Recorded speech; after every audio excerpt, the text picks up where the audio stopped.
pastilah jaksa menolak, mungkin mengiyakan. Kalau mengiyakan masih bebas sudah. Ya kan, ya semua itu ya namanya jaksa tetap dia akan mengapakan dakwaannya. Sama juga dengan kita kan, tetap juga dengan eksepsinya. Sekarang kan bolanya udah di tangan hakim, nunggu keputusan setelah apakah eksepsi kami diterima atau tidak. Ya kalau tidak ya berarti kan ke masuk materi perkara, berarti masuk ke pemeriksaan saksi-saksi. Ya mudah-mudahan nanti ya kita berdoa dikabulkan. Kalau nggak dikabulkan ya kita hormati juga keputusan pengadilan. Dan berarti perbuatan kita harus diputuskan juga tentang sidang offline. Yakin saya pasti dikabulkan. Bang, tadi melihat dari JPU sendiri gimana Bang? Ya itu formilnya ya begitulah. Namanya kami antara JPU dengan apa kan? Ya kami menangkis, ya dia mempertahankan. Ya berarti ya itu udah aturan beracaranya begitu. Nggak mungkin jaksa dengan pengacara akan seiram, maka nggak mungkin. Karena satu pembela, satu penuntut. Nah, itu kan harus dipaham. Positif, negatif. Oke, apa lagi? Tadi juga berkomunikasi ya terlihat di sana amat bagus ya, kesehatannya juga lebih fresh ya, dan lebih yakin itu mudah-mudahan kedepannya segera memutuskan dan permintaan dari kami bisa dikabulkan.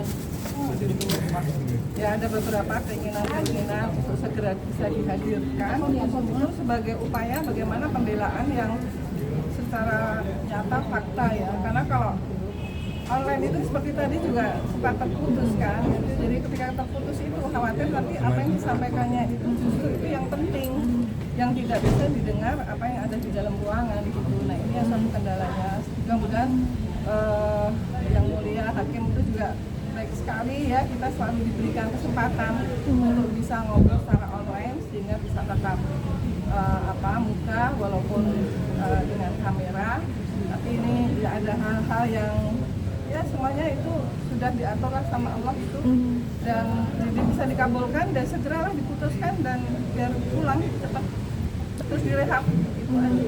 Tadi melihat kondisi Amar kan tadi kan sempat bisa face to face dari minggu lalu kan belum bisa, dan hari ini malah diizinkan sepenuhnya. Gimana mungkin dari keluarga sendiri? Ya kami ada rasa tenang ya, ada rasa tentram gitu ya melihatnya gitu ya, karena tadi kan Adi juga sudah ada acara gitu dan menyampaikannya, melihat apa itu tuh ada yang khawatiran selama ini, seperti misalnya ada beberapa gangguan kesehatannya, kondisi ada di sana itu ya mungkin ada mulai tipis-tipis hilang gitu ya, gitu sehingga kekhawatirannya kemudian ini ya mulai ada, ya mudah-mudahan di lapas di sana sebagai kemanusiaan, sebagai keadilan gitu ya, itu juga dipenuhi lah untuk kemerdekaannya dan hak asasi manusianya juga diberikan suatu haknya untuk bisa membela diri gitu. Karena yang saya tahu persis Amar itu adalah penyalahguna narkotika, jadi bukan pengedar. Maka segera bismillah lah, segera dikeluarkan, bebaskan, berharap misalnya bebas dan rehab, karena dia sisa-sisa menggunakan itu kan tidak bisa langsung hilang ya. Nah itu. Gimana Bu Dokter bisa komunikasinya? Oh happy banget, alhamdulillah. Majelis hakim tuh aduh masya Allah banget, terima kasih banget. Akhirnya video call, kemarin kan nggak video call kan, kemarin dimatiin, sekarang udah video call. Sebab emang cuma bisa di persidangan doang aku komunikasi sama Bang Omar, jadi kemarin tuh nggak bisa sama sekali. Jadi bersyukur banget, alhamdulillah banget tahu keadaannya dia baik-baik aja gitu kan. Udah sih bersyukur aja, alhamdulillah lah gitu. Jadi tapi juga tenang kan, kalau kemarin kan nggak tahu baik-baik aja apa nggak bisa melihat secara langsung gitu kan Pak. Saya udah melihat, udah makin yakin ya kalau dia baik-baik. Melihat pertama tadi kan Dok sempat dapat amanah untuk jaga anak-anaknya. Oh, yang untuk Sempat kenal komunikasi lah juga mana sama ini. mamanya gitu. Baik lagi itu bukan belum waktunya buat saya yang untuk mengikut campuri urusannya, tapi biar gimana benar kata Amar, biar gimana Bang Amar tetap babynya, mau gimana pun dia gitu, dia tetap babynya gitu kan, nggak ada bekas untuk anak, tidak ada gitu. Ada mantan anak. Kalau untuk dia berkomunikasi nanti, minta komunikasi itu masih untuk urusan Adit, bukan di ranah saya ya. Ada keinginan memang tadi kan ingin bisa komunikasi dengan anak-anaknya gitu, namun selama ini kan belum bisa gitu, dan ada keinginan Amar bahwa anaknya juga supaya diberikan informasi bahwa bapaknya itu tidak seperti apa yang di luar dikatakan seorang yang jahat, penjahat gitu. Karena kan selama ini kalau di Nusa Kambangan itu kan teroris, bandar, kalau kan penyalahgunaan narkotika gitu.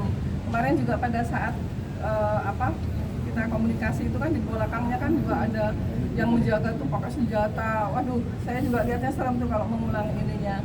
Tetapi tadi sudah tidak. Ini nanti akan ada nanti akan melalui Adit lah untuk mungkin ada Untuk masalah intinya masalah ke anaknya Bang Amar, saya lagi aku bilang bukan ranah aku, itu biar Adit, tapi aku sudah menyampaikan ke Adit karena Om John sudah menyampaikan ke aku yang menyampaikan ke Adit, dan Adit sudah langsung menyampaikan kepada mamanya anak. Tidak berani terlalu jauh ya? Oh tidak, bukan masalah tidak berani, tetapi belum. ada garis-garis, ada batasannya. Ada batasnya aku kayak gitu. Dok, kemarin seminggu kemarin sempat video call nggak sih dok? Ada Ini buat banyak komnas-ham juga nggak sih? Ada semua kita udah kirim ke Pak Menteri, ke Pak Yusri, ya, ke Jaksa Agung, semua sudah, Ke Pak dan Menteri. suratnya sudah terkirim semua ya. Udah. Ya, ada sebagian sudah, ada sebagian. Ada sebagian sudah direspon alhamdulillah. Jadi tinggal nunggu kasih bukti-bukti ya Bu ya. Ada harus ngasih bukti-bukti. Jadi kita lagi ngumpulin bukti-buktinya gitu loh. Di print sebenarnya udah ada buktinya, cuma lagi di print, nanti tinggal kasih ke yang mereka hubungin ke kita. Udah dihubungin alhamdulillah dari salah satu yang kita kirim surat itu. Alhamdulillah. Kita memberikan informasi itu semua berdasarkan data. Iya bersama. Ya, jadi apa yang selama ini diterima melalui WhatsApp, melalui video call ke dokter, itu selalu dikomunikasikan kepada saya, juga kepada pengacara. Ya. Jadi dokter juga nggak jalan sendiri, apapun gitu nanti terkait dengan anaknya Amar itu juga mesti minta nasihat.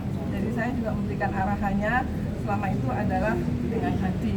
Biar Adi yang komunikasikan. Dokter tadi sempat Amar takut kehilangan, maksudnya takut Bu Dokter sendiri hilang gitu. Terus Iya, kayaknya mungkin ada. takutnya lelah, wajar lah manusia, lelah kan.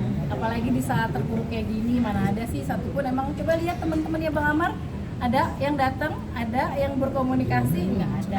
Jadi mungkin punya ketakutan itu lah, untuk wajar sih menurut aku kayak gitu. Dan makanya selalu aku yakinin, enggak, aku tetap di sini sampai selesai persidangan ini, nanti baru dipikirkan ke depannya bagaimana. Bunda tadi Ya. sempat kayaknya secara tidak walaupun tidak secara langsung itu Amar kayaknya menitipkan dokter Ya. itu Bunda nih. Ya, saya sama ini juga kemana-mana dengan dokter. Ya, Gitu, dokter dan misalnya selalu komunikasi. diundang kemana media atau kemana mau ketemu siapapun pasti mengajak saya. Ini pun juga hari ini sebenarnya saya juga ada kegiatan, tapi dokter telepon. Saya dari kemarin sudah bilang nggak bisa datang, tapi tadi dokter telepon datang. Saya usahakan untuk datang dan saya sampai SGD. Itu semua juga sebagai support ya, secara moral agar mental Amar itu lebih kuat. Mudah-mudahan ini ujian akan naik tingkat. Ya, oke ya. Bunda, Ataupun perihal ada kemarin ketemu kelihatan dengan gitu, orang rasa- tuanya dari dokter, sang ayah gimana? Oh, Bunda? saya sudah Sebelum kasus ini, ibu emang Sudah. udah janjian sama aku ke rumah dan kebetulan ketemu mamaku, jadi udah tahu Sudah. ibu siapa, ibu angkatnya banget. dan saya sudah tahu persis, saya kan juga belajar psikologi, saya tahu persis gimana niat baik dari ini. Selama ini yang tulus itu hanya dokter, maka saya percaya gitu, karena yang Amar ini kan nggak ada yang mensupport, nggak ada support dari mana-mana, nggak ada gitu. Jadi ya maaf ya kalau misalnya ada yang tidak suka kemudian menghujat, kenapa sih bolak-balik? Nah, belum tahu ya keluarganya akan ada yang terjadi seperti Amar. Bun, melihat ada sebuah ketakutan tersendiri dari Amar untuk kehilangan dokter kayaknya. Ya Wajar. wajar karena kan nggak bisa komunikasi Nggak bisa semua, komunikasi, biasanya nggak tiap bisa hari lihat komunikasi. Amar di sana, bagaimana di sana. Kami pun juga mengkhawatirkan dia di sana gimana makannya, dia di sana gimana kondisi untuk bisa menghirup udara yang segar seperti ini, ada khawatir gitu. Itu wajar kita sebagai manusia ya mengkhawatirkan. Saya juga mengkhawatirkan nih semuanya ini yang ada di sini nih, nulisnya bener nggak nih semuanya ini gitu ya. Ya oke, Oke, terima kasih ya.